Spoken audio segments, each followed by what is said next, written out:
आज की कक्षा में आप सभी का स्वागत है। हम लोग पढ़ रहे थे बिहारी लाल के दोहे। ठीक है, तो बिहारी लाल के दोहे हम लोग पढ़ चुके हैं 5 नंबर स्टांजे तक, 5 नंबर पद तक हो चुका है। आज हम उसके आगे पढ़ेंगे, लेकिन पढ़ने से पहले हम क्या करेंगे, ब्रह्मनाद करेंगे। तो सभी मेरे साथ ब्रह्मनाद करेंगे। सावधान सिद्ध ब्रह्मनाद।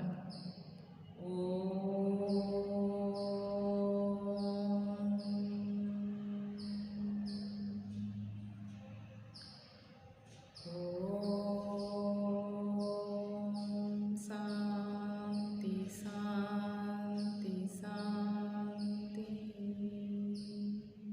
स्वस्थ। तो आज का क्लास पढ़ने से पहले हम पिछले क्लास में पढ़ाए गए कुछ दोहे में से कुछ प्रश्न पूछेंगे। ठीक है, देखते हैं आपको कितना याद है। तो मेरा पहला प्रश्न है, कवि अपने कष्टों को दूर करने के लिए किससे प्रार्थना करते हैं? कवि अपने कष्टों को दूर करने के लिए किससे प्रार्थना करते हैं? राधा नागरी से, राधा सयानी से। ठीक है। अनुरागी चित्त श्याम रंग में डूबने से क्या होता है? अनुरागी चित्त श्याम रंग में डूबने से क्या होता है? उज्जवल हो जाता है, उसका मन जो है वो साफ हो जाता है। ठीक है। कवि ने, यहाँ पर बिहारी कवि जो है बिहारी हैं, तो बिहारी कवि ने श्री कृष्ण के रूप सौंदर्य का किस तरह से वर्णन किया है? ये आप सभी को आता होगा। किस तरह से वर्णन किया है? सिर में मोर पंखों का मुकुट धारण किए होंगे, है ना, और कमर में काछनी पहने होंगे, और हाथों में मुरली धारण किए होंगे, और छाती पर उनके वनफूलों की माला लगी होगी। इसी रूप में मेरे हृदय में बस जाओ, कहते हैं कौन? कवि बिहारी कहते हैं। यही रूप उनको अच्छा लग रहा है। ठीक है। कवि सभी तीर्थ स्थानों का त्याग कर करके क्या करने को कहते हैं? कवि सभी तीर्थ स्थानों को जाना छोड़ दो और क्या करो कहते हैं?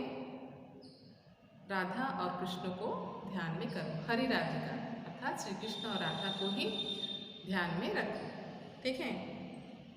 अब आगे पढ़ेंगे हम 6 नंबर दोहा। 6 नंबर दोहा देखो, हम पहले से आपको बता दे रहे हैं कि जिस समय बिहारी लाल ये सब दोहे लिखे हैं, जिस समय, उस समय का जो परिवेश वातावरण था वो श्रृंगार रस का था। ठीक है। सभी राजा सोरा सुंदरी के इसमें पड़े हुए थे। ठीक है।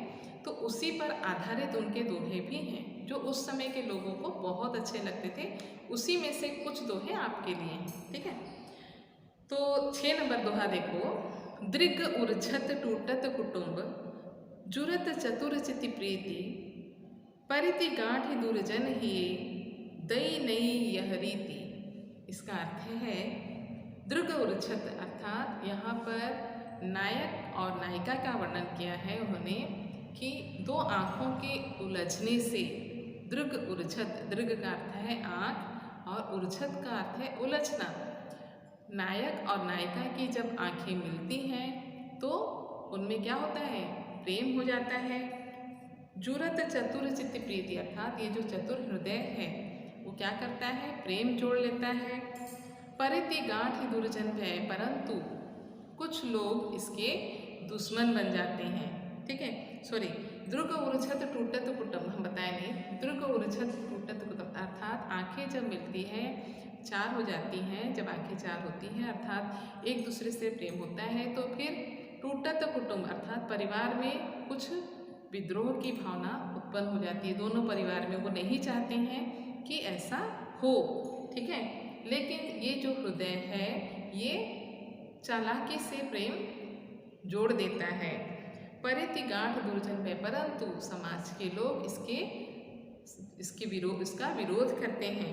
दई नई यह रीति अर्थात विधाता ने किस तरह का ये विचित्र नियम बनाया है। ठीक है। दूसरा देखो, कहत नटत रीझत खिझत, मिलत खिलत लजियात, भरे भौन में करत है, नै नैनन हुई सब बात। यहाँ पर कवि कहते हैं, कवि बिहारी लाल ने लिखा है यहाँ पर 7 नंबर दोहे में कि नायक और नायिका जो हैं वो भरे भवन में हैं। भरे भवन अर्थात एक जैसे कि प्रोग्राम कुछ हो रहा है, कुछ भोज का प्रोग्राम है या कुछ फंक्शन हो रहा है, कुछ भी घर में या किसी बड़े घर में सभी लोग वहाँ पे एकत्रित हुए हैं। भरे भवन में अर्थात लोगों का बहुत सारा समूह वहाँ पे है, परिवार के लोग हैं और बाहर के भी लोग, सब लोग एक साथ में हैं।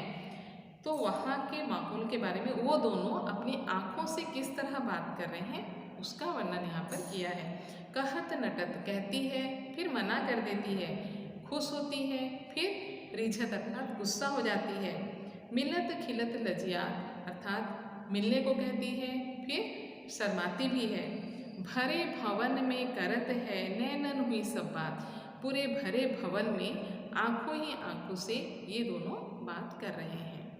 ठीक है, आगे देखो 8वां, आड़े दे आले बसन जाड़े हूँ की रीति, साहस कह के स्नेह बस सखी सबे ढिग जाती। यहाँ पर नायिका और नायिका का ही वर्णन है। यहाँ पर नायिका जो है वो नायक से बहुत दिनों से बिछड़ गई है, उनसे मिल नहीं पा रही है।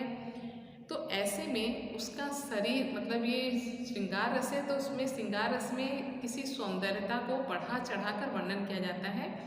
ठीक है, तो यहाँ पर उसके जो मिलन की आग है, उससे वो जो अपने नायक से मिलना चाहती है, उस आग को कवि ने किस तरह से कहा है देखो कि मतलब वो बहुत दिनों से अपने नायक से मिली नहीं है, तो उसका शरीर जो है वो बहुत गर्म हो गया है, बहुत उताप भर गया है उसमें। तो आड़े दे आले बसन, जो उनकी सखियां हैं, उनकी सखियां जो हैं वो गीले वस्त्र पहनकर, आले बसन अर्थात गीले वस्त्र पहनकर अपने सखी को मनाने के लिए शीत के रात में, जाड़े की रात में यहाँ पे मतलब बढ़ा चढ़ा के वर्णन है, मतलब जाड़े की रात जो होती है बहुत ठंडी होती है ना। तो नायिका का शरीर जो है इतना गर्म है कि ठंडी के दिनों में भी, ठंडी की रात में भी उसके पास उसकी सखियाँ जाने से डर रही हैं। वो सोच रही है उसके ताप में कहीं हमारा शरीर भी गर्म ना हो जाए, इसलिए वो गीले वस्त्र पहनकर, ठीक है, आले बसन जाड़े हूँ की रीति, आड़े दे आले बसन अर्थात गीले वस्त्र की आड़ में अपनी सखी को मनाने के लिए जा रही है। साहस कह के स्नेह बस सखी सबे ढिग जाती, साहस के साथ अपनी सखी को मनाने के लिए उनके पास जाती है। ढिग का अर्थ है पास में जाती हैं। ठीक है, उसके बाद देखो 9 नंबर, अधर धरत हरि के परत ओठ ढी टिपट ज्योति, हरित बांस की बांसुरी इंद्र धनुष रंग होती। यहाँ पर भी बढ़ा चढ़ा कर वर्णन है। यहाँ पर श्री कृष्ण की बांसुरी का वर्णन है। क्या वर्णन किए हैं? अधर धरत हरि के परत अर्थात अधर अर्थात होठों पर जब श्री कृष्ण बांसुरी को रखते हैं, होठों पर श्री कृष्ण जब अपनी बांसुरी को रखते हैं तो होठ की ज्योति अर्थात होठ की जो चमक है वो बांसुरी पर पड़ती है।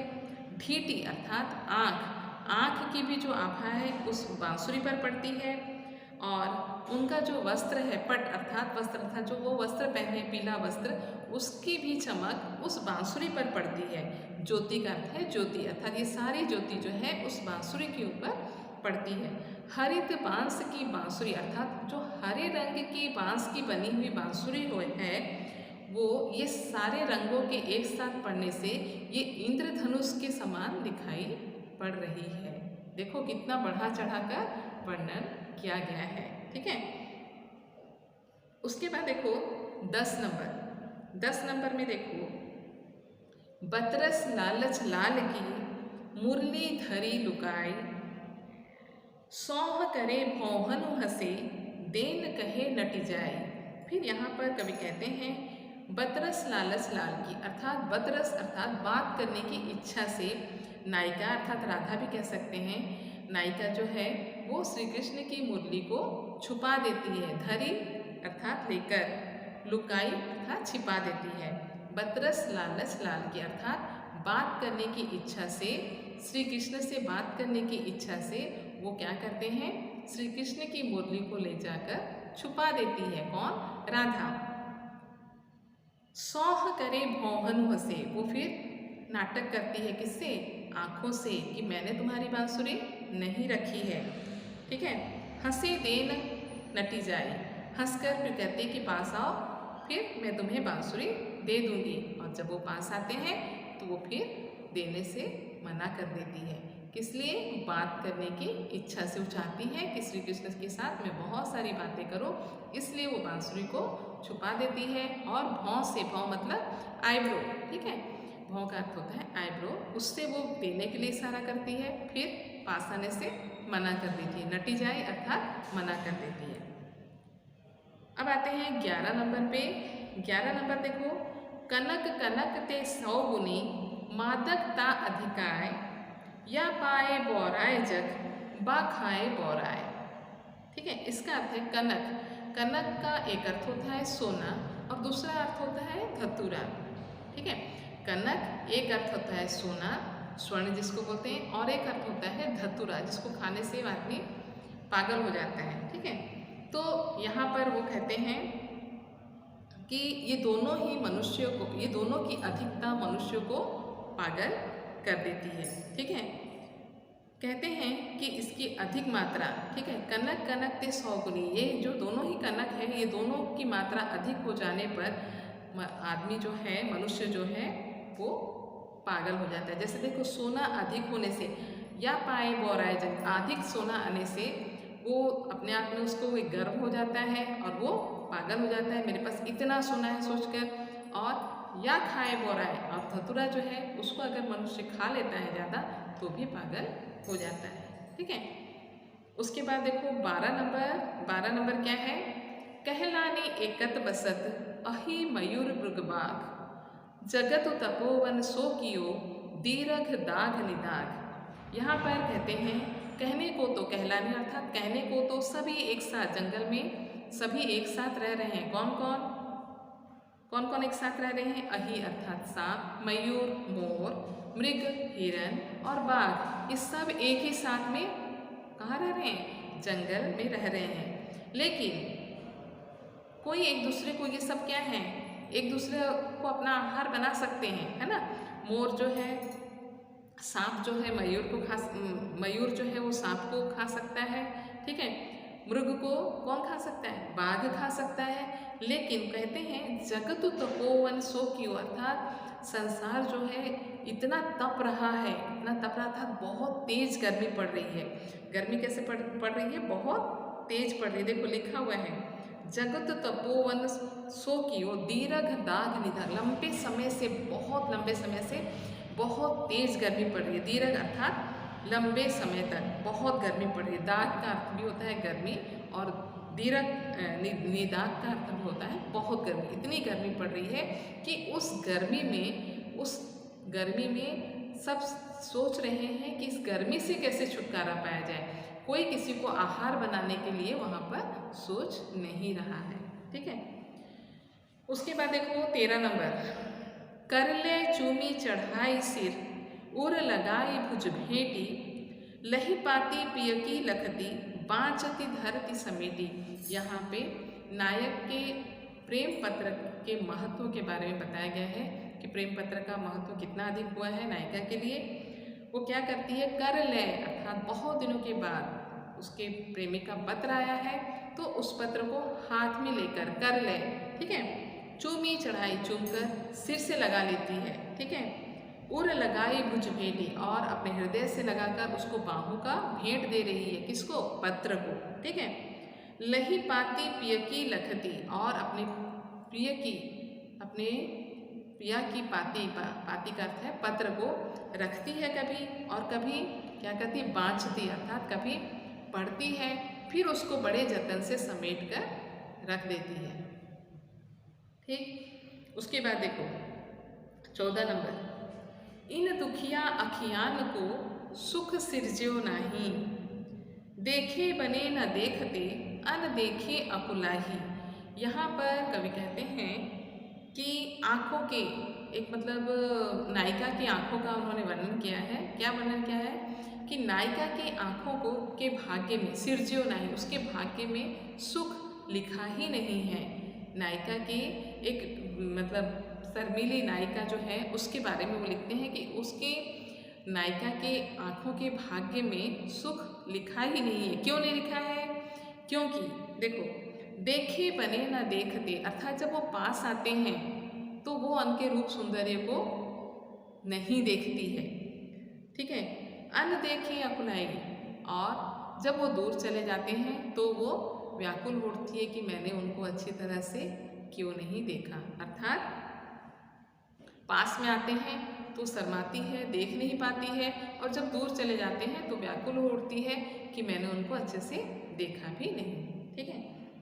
उसके बाद देखो सघन कुंज 15 नंबर, सघन कुंज छाया सुखद शीतल सुरभि समीर मनु है जात अजो वहाँ वहीं वही जमुना के तीर। यहाँ पर श्री कृष्ण को वृंदावन की याद आ रही है तो उसकी सुंदरता के बारे में वर्णन किया गया है।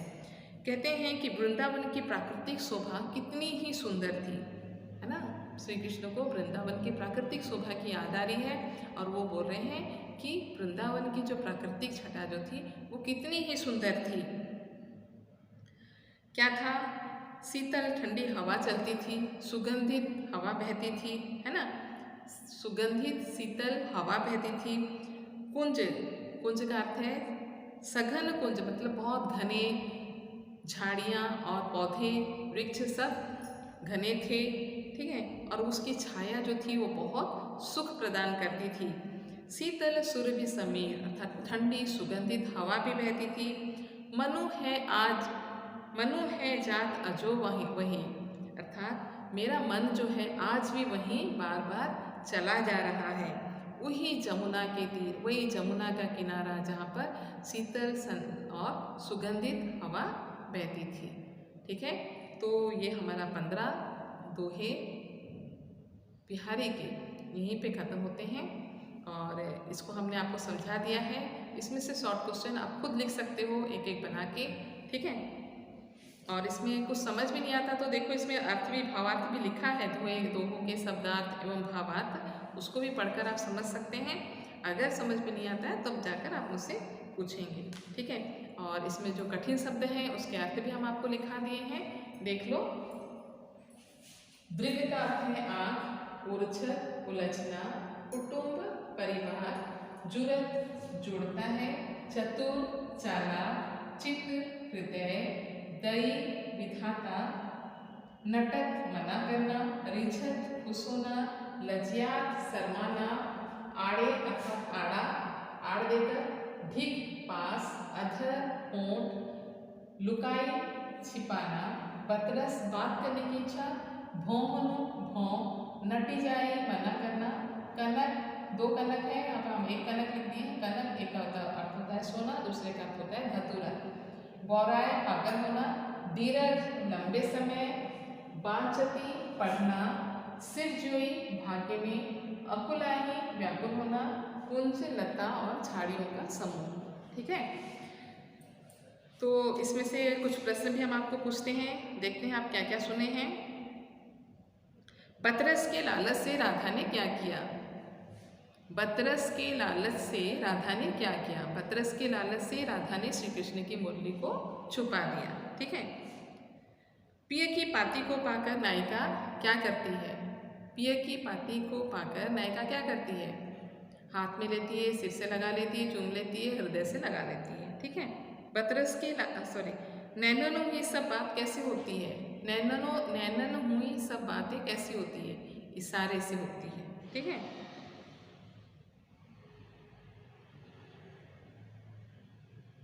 कृष्ण का मन आज भी यमुना के तीर क्यों जाता है? क्योंकि उनको वो सघन कुंज और शीतल सुगंधित जो हवा चलती थी उनकी याद आती है, इसलिए उनका मन जो है बार बार यमुना के तीर चला जाता है। तो ठीक है, आज के लिए इतना ही और इसमें से बहुत सारे शॉर्ट क्वेश्चन निकलेंगे, आप इसको खुद बनाने की कोशिश करिए। लॉन्ग क्वेश्चन आंसर जो भी होगा गद्य का वो हम आपको लिख कर भेजेंगे, ठीक है। धन्यवाद।